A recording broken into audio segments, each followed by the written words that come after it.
I live on the edge of a quiet cul-de-sac, the kind of neighborhood that looks peaceful from the outside but hides a simmering chaos underneath. It's the kind of place where everyone trims their hedges the same way, the lawns are manicured to perfection, and the local homeowners association, our infamous HOA, wields its power like a small government. People whisper about fines for leaving trash cans out too long, or for painting their mailbox the wrong shade of beige. My property sits right at the border of the HOA's territory, a fact that I was both thankful for and cursed by. My home was technically outside their jurisdiction, but my driveway and gate were just close enough to the shared community road that the HOA considered it part of the aesthetic. I didn't pay fees, didn't attend meetings, and I didn't follow their rules. That alone made me the enemy in their eyes. It all started the day she moved in.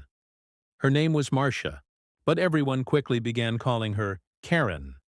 She was the self-appointed vice president of the HOA, a self-described protector of neighborhood integrity.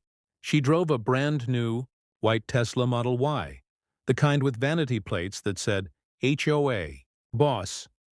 I should have known from that detail alone that she'd be trouble. At first, it was small things. She left passive-aggressive notes on my mailbox about how my fence height violated neighborhood harmony, even though my property wasn't under HOA control. She took photos of my front yard and sent them in group emails labeled concerns. I ignored her like I did most neighborhood nonsense, but then came the parking issue. Because my property sat near the end of the cul-de-sac, I had a wide, gated driveway that backed up to the road. The gate was heavy-duty steel, something I'd built years ago when I needed to protect my logging equipment, massive, expensive trucks and gear I used for my forestry business. Every morning, I needed to drive my vehicles in and out freely. But one morning, when I left for work at dawn, a gleaming white Tesla was parked directly in front of my gate, blocking it completely. At first, I thought maybe a delivery truck or a guest had parked there by accident. I checked around, no one in sight. The Tesla sat perfectly centered in front of the gate like it belonged there. I had to call my workers and tell them I'd be late because I couldn't even get my truck out. Hours later, when the sun was high, Marcia came strolling down the street in yoga pants and oversized sunglasses. She didn't even acknowledge me standing there. She just tapped her key fob, the Tesla chirped, and she drove off without a word. That night, I found a note taped to my mailbox. It read, "You should be more considerate of shared parking spaces. Your driveway is too large for one person anyway. Marcia, HOA VP." My driveway, a shared space? I laughed out loud, but something in me also simmered. I decided to let it go, for now. Over the next week, she did it again. And again, sometimes for hours, sometimes overnight, always blocking my gate. Each time I had to wait. I tried talking to her once, but she cut me off, saying the street was public property, and she had every right to park wherever she pleased. I called the county parking enforcement office, but they said because it was technically on the residential edge, not on a marked street, they couldn't tow without HOA approval. And since I wasn't an HOA member, they refused to intervene. Convenient. That was when I realized she'd set a trap. She knew the system. She knew that by parking just inches onto public pavement, she could block my gate completely and still call it legal. And every time I complained, she'd smile and remind me, "Maybe you should have joined the HOA. Then you'd have a voice." Weeks passed, and it became her personal game. She'd block me when I had deliveries coming in, when I needed to haul timber out, even when I had clients visiting. I had to reschedule jobs, apologize to customers, and explain why my trucks were stranded behind a gleaming white Tesla. But the final straw came one Friday morning. I had a logging truck, scheduled to deliver a massive piece of equipment for a new contract, a deal worth thousands. The driver was on a tight schedule. He called me at dawn, said he was 5 minutes away. I walked out to open the gate, and there it was again.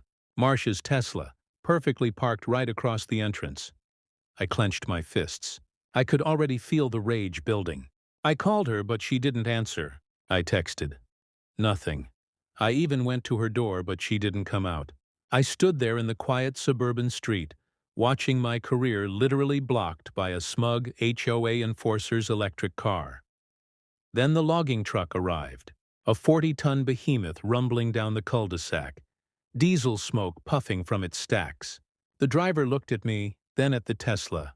I'll never forget his words. "You want me to wait? Or you want me to move it?" And right then, something inside me clicked. I looked at the gleaming white car blocking my gate like it owned the place. I thought about the months of harassment, the notes, the smirks, the power plays. I thought about the hours I'd lost, the work I'd missed. I smiled. "Hold on," I said. "Let me open the gate first."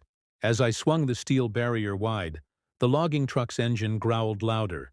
The driver didn't move yet. He was waiting for my signal. In that moment, I realized something. Marcia had her rules, her HOA, her little games. But out here, beyond her bylaws and smug emails, I had my tools. I had my power. And that day, I decided she was going to learn what happens when you push a working man too far.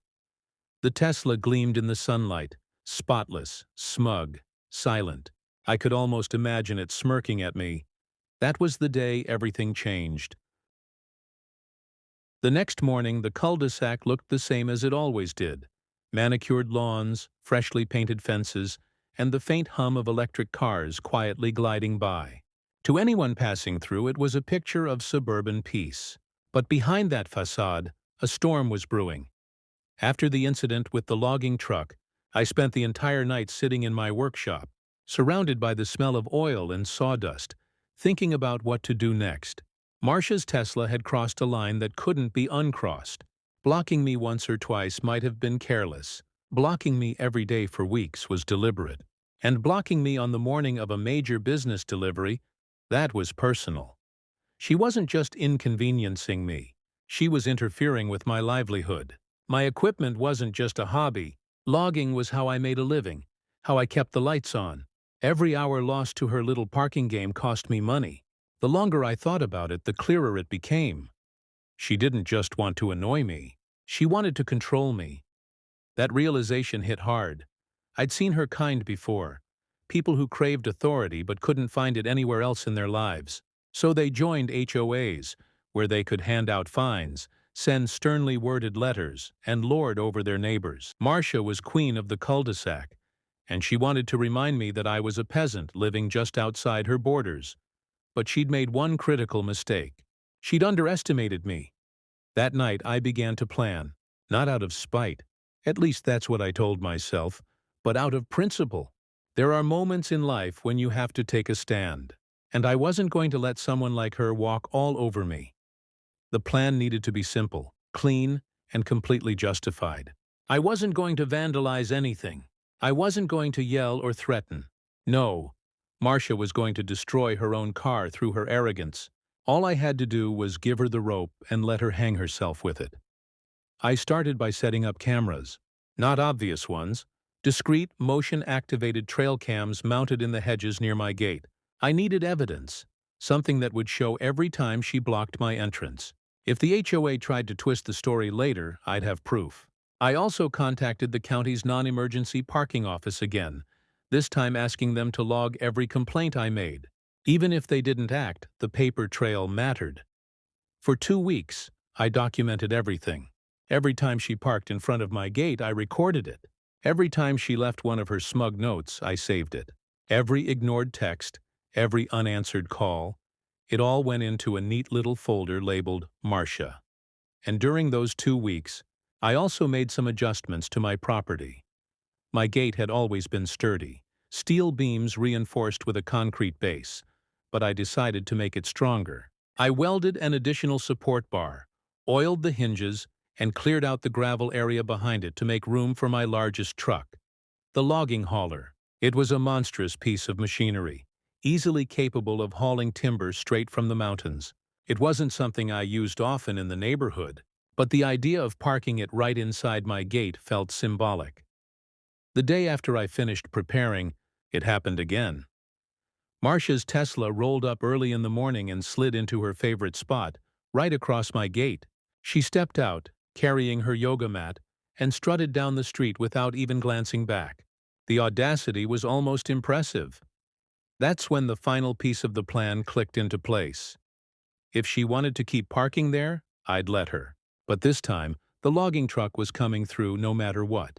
I had a delivery scheduled for the weekend, a real one, with legitimate equipment and paperwork. The truck driver didn't care about HOA rules or suburban politics. His job was to deliver, unload, and leave. If something was in the way, well, that wasn't his problem. I made sure everything was legal. I called the sheriff's non-emergency line, explained the situation in careful, neutral terms, and asked if there was any regulation preventing me from accessing my own property if a vehicle was blocking it. The officer on the phone said, "You can open your gate and conduct your business as usual, sir. Just don't intentionally damage private property." That was all I needed to hear. The key word was intentionally. If a car happened to be parked illegally in front of heavy machinery, and that machinery accidentally caused damage while performing lawful work, well, that would be unfortunate, but it wouldn't be intentional. For the next 2 days, I prepared the site. I made sure my gate opened inward, not outward. I cleared the area so the logging truck could back up right to the entrance without difficulty. And I waited. Friday came, the day of the delivery. The air was heavy with anticipation. I woke up early, checked the cameras, and there it was, like clockwork, the white Tesla. Its glossy paint reflected the morning sun, perfectly positioned across my gate. It was almost poetic. The truck was scheduled to arrive at 8 a.m. At 7:45, I opened my gate and waited. The distant rumble of the diesel engine grew louder as the logging truck made its way down the cul-de-sac. Birds scattered from the trees as the machine approached, its massive tires crunching the asphalt. Neighbors peeked through curtains, drawn by the sound. The truck stopped right before the gate. The driver leaned out, confused by the Tesla sitting there. He couldn't see me through the tinted glass, but I could see the hesitation on his face. I gestured toward the gate, signaling him to continue. He inched forward, the front grille of the logging truck looming over the sleek Tesla. The contrast was absurd, raw industrial power against delicate suburban luxury. I stepped back, heart pounding. The engine roared, gears shifted, and the truck began to move. The Tesla's sensors went wild, lights flashing, alarms chirping, but it didn't matter. The truck's metal bumper met the rear of the car with a sickening crunch, pushing it effortlessly forward. The car crumpled like paper, sliding against the asphalt until it was pinned halfway under the open gate. I didn't say a word. I didn't need to. I just watched as the driver backed up slightly, adjusted his angle, and continued through the gate to unload the equipment inside. When it was done, he left as calmly as he arrived, leaving behind the wreck of Marcia's precious Tesla. By the time she came out, the neighborhood was already buzzing. Phones were recording. People were whispering. And I stood at my gate, arms crossed, silent. She screamed, of course, furious, hysterical, demanding answers. But I didn't give her any. I just showed her the footage from my cameras, clearly displaying her car blocking my gate, time-stamped and documented. The HOA showed up later that afternoon, trying to pin the blame on me. But once the sheriff reviewed the footage and saw that I had acted within my rights, the story shifted fast. Marcia's arrogance had finally caught up with her. But little did I know, the aftermath was only beginning. The HOA wasn't going to take this humiliation lightly. And Marcia, she wasn't done yet. The morning after the Tesla met its end, the cul-de-sac felt different. The kind of silence that follows a storm, unnatural, heavy, almost suffocating, hung in the air. The remains of Marcia's car had already been hauled away, but the gouges in the asphalt and the streaks of oil were still there, dark scars marking where it had happened. Neighbors slowed their morning walks to glance at my property, whispering behind coffee cups and half-drawn curtains. For years, the neighborhood had been ruled by the HOA's fear and pettiness. But that day, people were talking about something else entirely. They were talking about me, about what I had done, about the man who had stood up to the HOA's queen bee. It didn't take long for word to spread beyond the block. The story became local gossip. Half rumor, half legend. Some said I had rammed the Tesla myself, that I'd been waiting for her. Others said the truck driver lost control. Either way, it didn't matter. The result was the same. Marcia's precious symbol of status had been crushed like a soda can, right in front of the gate she'd been using to torment me. But if I thought that was the end of it, I was wrong. Marcia wasn't just humiliated, she was enraged. And people like her didn't get even. They got organized. By noon, she had rallied the HOA board at her house. Cars started showing up, SUVs, sedans, a few golf carts from the neighbors who liked to flaunt their membership. The group gathered on her driveway like a committee of vultures, papers in hand, clipboards ready. From my porch, I could see their heads turning toward me as they spoke. There was no mistaking the anger. It wasn't long before the retaliation began. The first move was subtle. A notice was taped to my mailbox, an HOA violation slip, even though I wasn't a member. It claimed my fence was aesthetic non-compliant and demanded I repaint it to match community standards. I ignored it. 2 days later, another notice appeared, this time claiming my property line extended onto HOA land. Then came letters about noise complaints, fabricated disturbances, even supposed violations of neighborhood safety ordinances. They couldn't find me, not legally. But that wasn't the point. The goal was to harass, to drown me in paperwork and threats until I folded. I didn't. Instead, I doubled down. I documented everything. I took photos of every letter, every visit, every petty attempt to make my life harder. I reached out to a friend at the county clerk's office who confirmed in writing that my land was outside the HOA's jurisdiction. I sent copies to every board member via certified mail. The HOA had no power over me, and now they had no plausible deniability either. Still, the tension didn't fade. It grew. Marcia stopped pretending to be civil. She began pacing the sidewalk near my property in the afternoons, phone in hand, recording every truck that came or went. She'd mutter to herself, shaking her head as if rehearsing some speech she planned to give later. Then came the private investigator. A black sedan started parking a few houses down. Different drivers each time, but always the same car. They'd sit there for hours, pretending to scroll through their phones. My cameras caught them clearly. Marcia had apparently decided to collect evidence for a lawsuit. She wasn't after money. She was after control. She wanted to prove that crushing her car had been intentional. She wanted to ruin me, and I'll admit, part of me started to worry. The video footage cleared me legally, but perception mattered. The HOA had a powerful network, and Marcia knew how to manipulate people. If she couldn't win in court, she'd try to win in reputation. For weeks, I endured the quiet war. Letters piled up. Rumors spread. Neighbors who used to wave stopped making eye contact. When I walked into the local diner, people whispered. I became the villain of Marcia's carefully crafted story. A reckless man who destroyed a woman's car out of rage.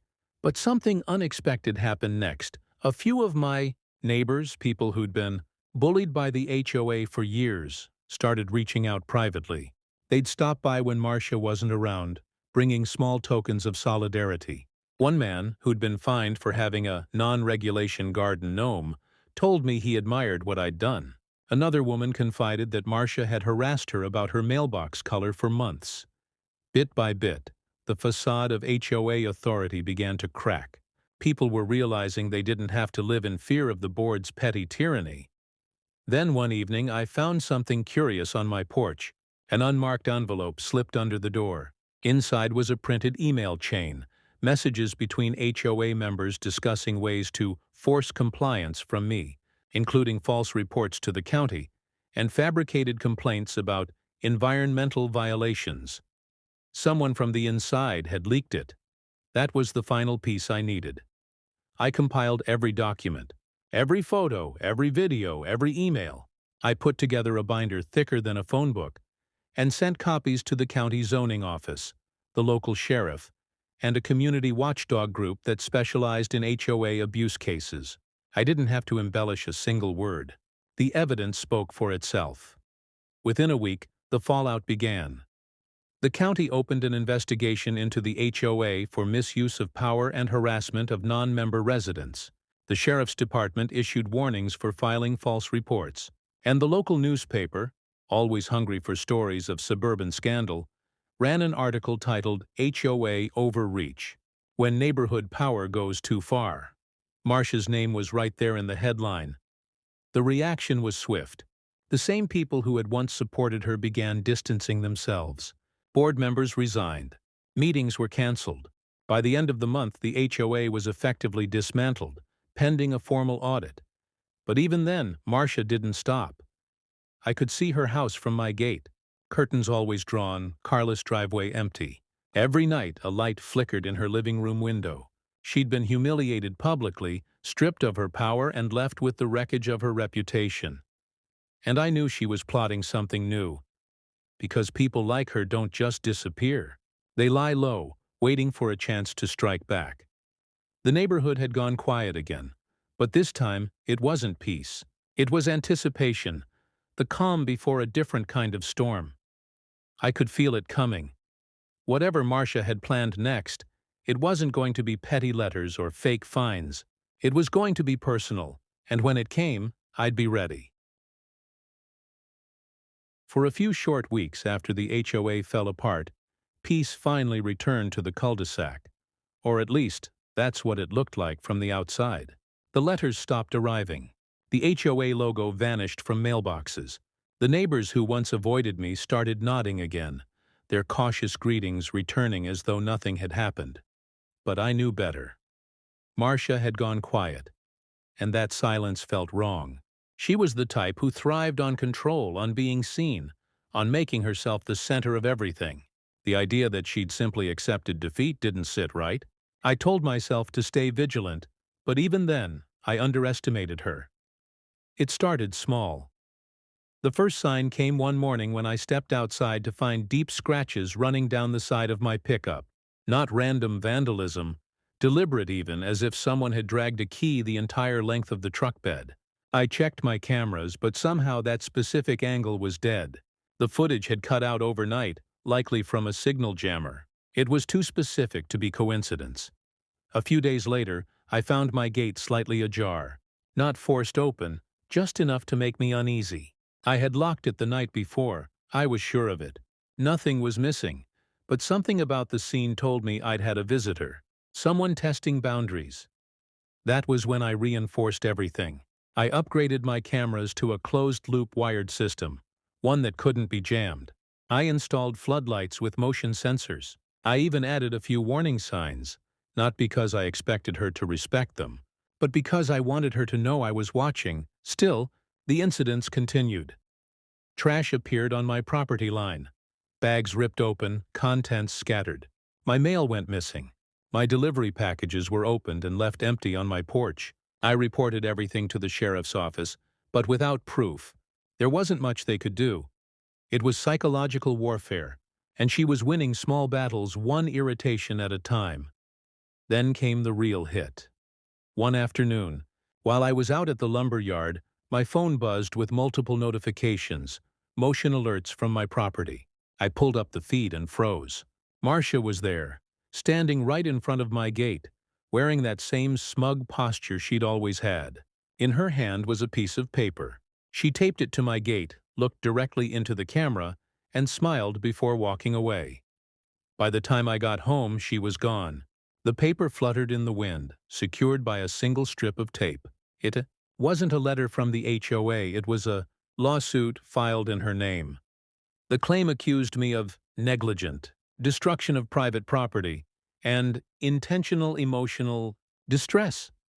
She had somehow managed to find a lawyer willing to take the case, no doubt twisting the story until it painted her as the victim. The suit demanded damages for the value of the Tesla, lost wages from her HOA position, and even psychological harm caused by community humiliation. I stared at the document for a long time. I had evidence on my side, yes, but court battles were expensive, time-consuming, draining, and she knew it. This wasn't about money. It was about punishment. She wanted to bleed me dry, one legal bill at a time. I contacted my attorney, handed over every shred of documentation, the video footage, the police reports, the timeline of her harassment. He was confident I had nothing to worry about, but warned me it wouldn't be a quick process.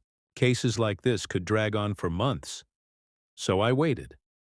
During that time, Marcia began rebuilding her image.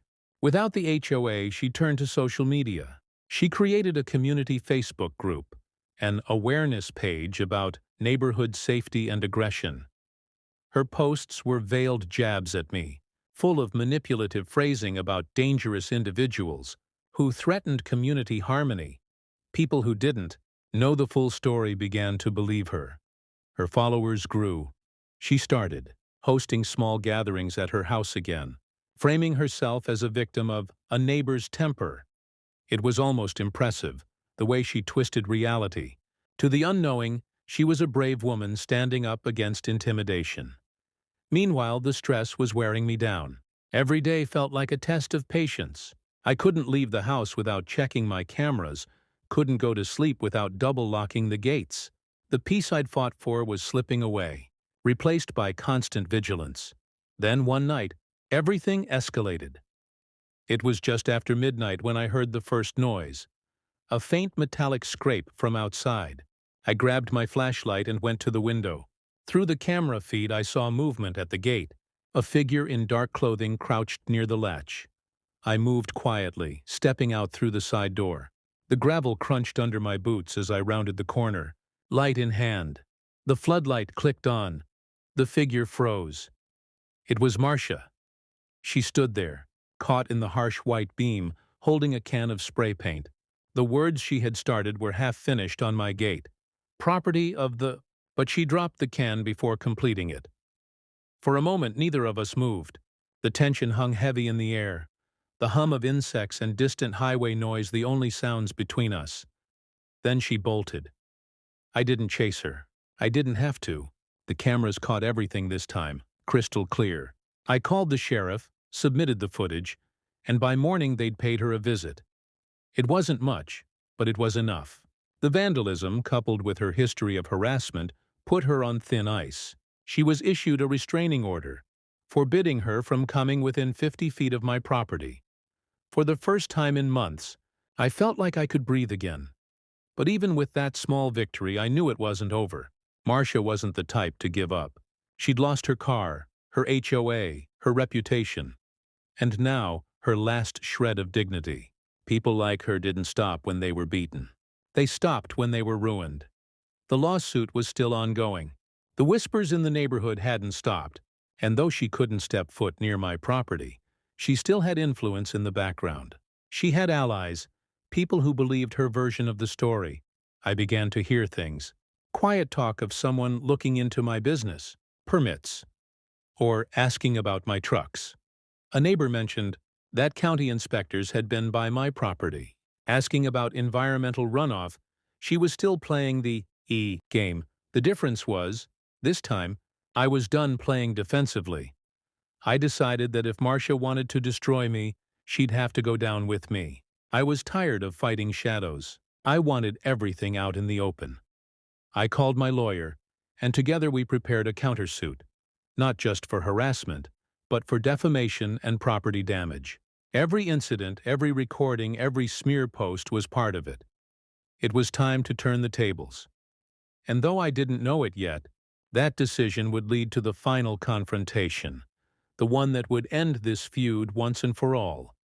Because Marcia wasn't done, not by a long shot, and the next move she made would push things past the point of no return. By the time the court date for Marcia's lawsuit arrived, months had passed since the night she was caught vandalizing my gate. The restraining order had silenced her public appearances, but it hadn't dulled her obsession. I could tell by the way her house sat, lights on at odd hours, blinds closed tight, that she was still plotting something. The neighborhood had quieted around her, like the eye of a storm waiting to spin again. The cul-de-sac had changed since everything began. The once pristine lawns weren't as uniform anymore. A few neighbors stopped trimming their hedges to HOA standard. Some even painted their mailboxes bold colors, small rebellions against years of oppression. But the peace was fragile, held together by the uneasy understanding that as long as Marcia still lived there, trouble was never far away. On the morning of the hearing, I drove into town early. The courthouse was a squat brick building, modest but imposing. My lawyer met me inside, a calm presence amidst the tension. He'd been confident from the start, knowing we had evidence on every front. Videos, timestamps, county letters, the restraining order, even records of her false reports. But Marcia had come prepared too. When she entered the courtroom, she looked nothing like the manic woman who had spray-painted my gate. She had crafted a new persona, composed, fragile, the picture of a woman wronged. She wore neutral tones, carried a neat binder, and avoided looking in my direction. Behind her sat two of her remaining supporters, whispering as if rehearsing lines. It was surreal. The woman who had harassed me for months now played the victim under the fluorescent courtroom lights. The proceedings stretched for hours. Her lawyer presented her version of events, selective and sanitized. According to her, I had willfully used dangerous industrial equipment to inflict damage on her property and cause emotional trauma. She described the Tesla incident like an unprovoked act of destruction, conveniently omitting the part where she had blocked my gate repeatedly for weeks. Then it was our turn. My attorney laid out everything in meticulous order. The videos showing her parking in front of my gate dozens of times, her written notes claiming shared access to a private driveway, the police records, the vandalism footage, and the restraining order. He ended with a simple point. My actions had been within my rights. I hadn't destroyed her car intentionally. The logging truck had done its job. The car had simply been in the wrong place at the wrong time. When the judge finally spoke, the room went silent. The ruling came down firmly in my favor. The lawsuit was dismissed in full. Not only that, but the judge expressed concern over Marcia's pattern of harassment and noted that my countersuit had merit to proceed. Marcia's expression faltered. For a moment the mask cracked, and the fury beneath showed through. Her jaw tightened. Her hands trembled. I could almost hear the gears turning in her head. After the hearing, she stormed out before the gavel's echo had faded. Her supporters trailed behind, muttering about corruption and bias. But the damage was done. She had lost, and the entire neighborhood would know it. For a brief moment, I allowed myself to believe it was over. But I should have known better. The next few days were deceptively calm. The weather turned gray, heavy with late autumn rain. My property smelled of wet pine and oil from the logging trucks that came and went. Life started to feel normal again, until the night the fire alarms went off. It was just past midnight when the smoke detectors blared. I jolted awake, the sharp smell of burning wood cutting through the house. I ran to the back door and saw it, flames licking the edge of my storage shed near the gate. The fire hadn't spread far yet, but it was growing fast. I grabbed the extinguisher, rushing through the rain to smother the blaze. It took several frantic minutes, but I managed to douse it before it reached the main building. My clothes were soaked, my lungs burning, but the fire was out. When I examined the damage under the flickering light, I found the source, an old gas can from my tool rack, tipped over and leaking with a charred rag nearby. Someone had set it deliberately. My security cameras caught everything. At 11:43 p.m., a figure in a dark hoodie had slipped through the bushes along the side fence. They carried something under their arm, a can, most likely, and crouched beside the shed. Then a flicker of flame. The figure froze as the fire caught faster than expected. They dropped the rag and ran. Even with the hood, the cameras caught the reflection of a familiar license plate on the street, a plate registered to Marcia's address. By dawn, the sheriff's deputies were back. They reviewed the footage, took samples from the scene, and went straight to her house. I watched from my porch as the patrol cars idled in her driveway for nearly an hour. When they left, she was in the back seat. Arson, property damage, violation of the restraining order. It was over, or so everyone thought. The neighborhood erupted in gossip again, louder than ever. Some were shocked. Others said they weren't surprised at all. A few of her die-hard followers still defended her, claiming I had set her up. but most people finally saw her for what she really was. I wanted to feel satisfied, but instead, I felt hollow. Months of tension had built to this, and though justice had been served, the cost was heavy. The cul-de-sac would never be the same. Marcia's house sat empty after that night. Her belongings were removed by a moving crew 2 weeks later. The HOA, already disbanded, never recovered. The community, freed from its grip, began rebuilding its identity, one small act of independence at a time. Yet, even in her absence, her presence lingered. The burned patch near my shed never looked the same, no matter how many times I cleaned it. The smell of smoke seemed to rise from the soil whenever it rained. I thought about selling the place, about leaving the memories of this feud behind. But something kept me rooted, the sense that walking away would mean she'd won after all. So I stayed. I rebuilt. I repaired the damage piece by piece, reminding myself that peace wasn't just given. It had to be earned and defended. Then, one quiet afternoon, a letter arrived. No return address. The envelope was plain, the handwriting neat and unfamiliar. Inside was a single sheet of paper. It wasn't a threat. It wasn't an apology. It was a statement, just one line. You think it's over, but it never will be. No signature, no fingerprints. Just those words. I didn't know if she had written it herself or if one of her loyal followers had sent it on her behalf. Either way, it was clear. The story wasn't finished. Even with her gone, the shadow she cast remained, and deep down, I knew there was one final chapter left to be written. The letter sat on my kitchen table for days, its words echoing in my mind long after I first read them. You think it's over, but it never will be. It wasn't a threat in the usual sense, it was more like a curse. A reminder that even in defeat, people like Marcia never truly let go of their grudges.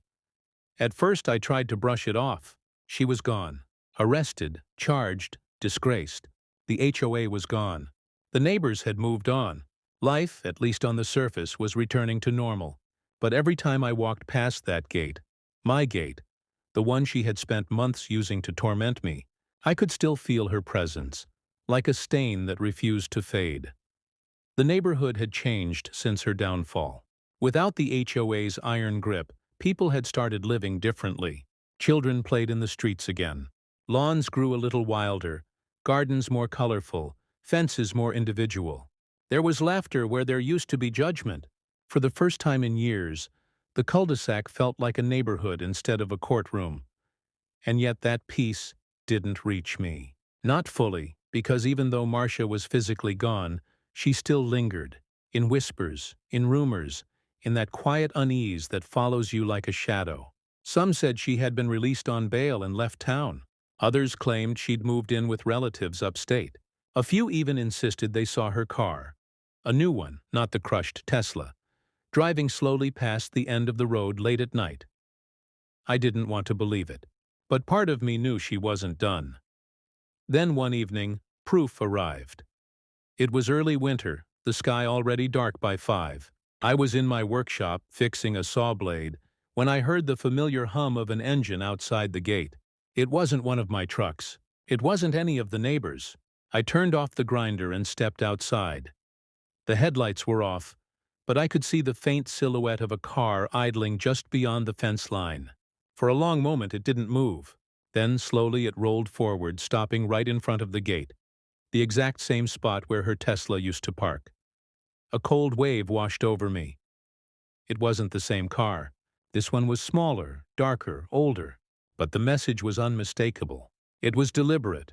Someone was mocking me, recreating the scene that had started everything.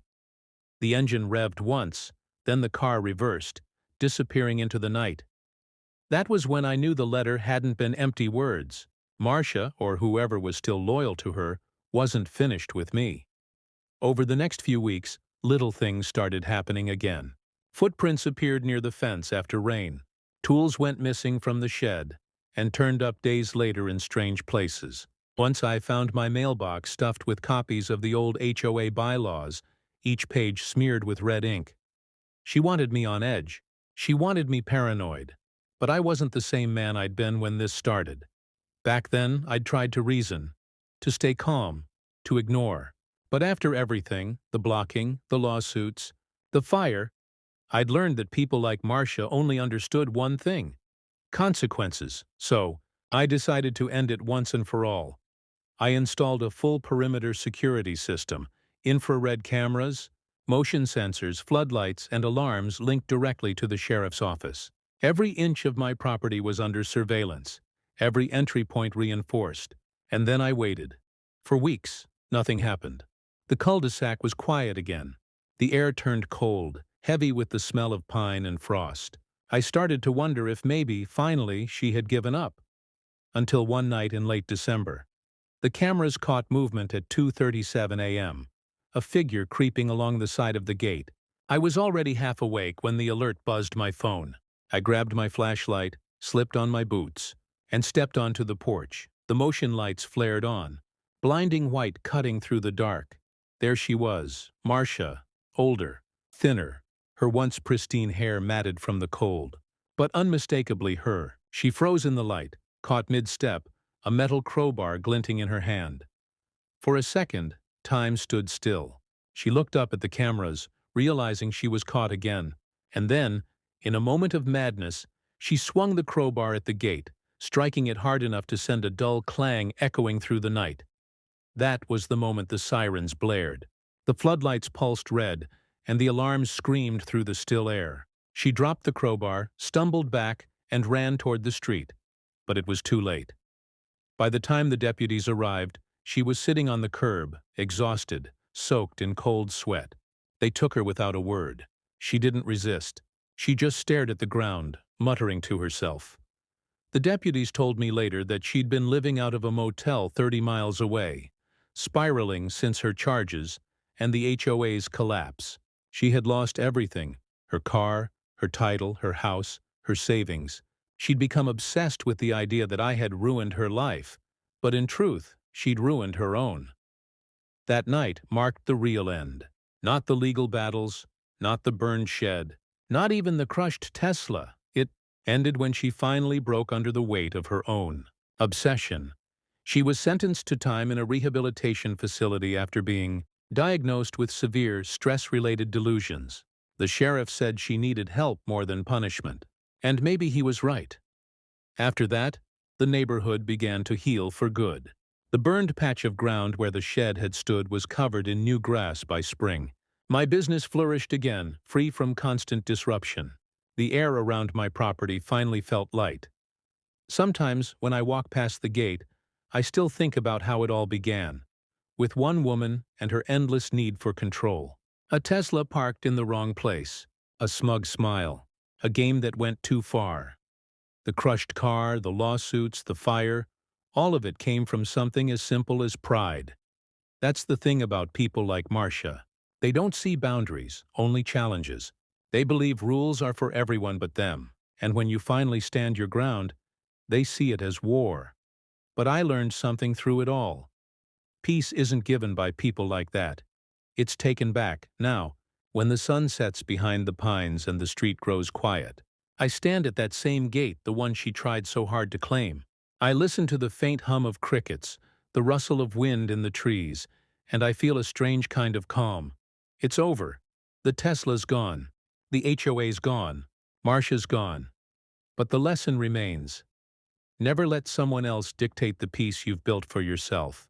Because sometimes, the only way to stop a bully isn't to argue or appease, but to remind them, in no uncertain terms, that actions have consequences.